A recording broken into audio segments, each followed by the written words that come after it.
নমস্কার বন্ধুরা, আমি জানি তোমরা আমার ভিডিও দেখবে না, তবু আমি দেখাচ্ছি। আমি এই যে মানে প্রতিদিনের মতো না হলেও মাঝে মাঝে যে দেখাই আমার রান্নার রেসিপি, এই যে বা আমার হোম ডেলিভারি রান্না আজকে এই যে ভাত করে একটা ভাত আছে, ভাত বানিয়েছি। আর দেশের যে গুঁড়ো আলু ভাজা হয়, মানে ছোটো ছোটো আলু হয়, সেই আলুগুলোকে ভিজেছি।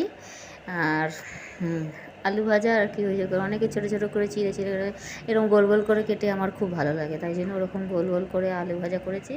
আর করেছি তোমার ঢেঁড়স আলু দিয়ে একটা ওই শুকনো শুকনো তরকারি মতো করেছি, ঠিক আছে, তো খারাপ লাগেনি।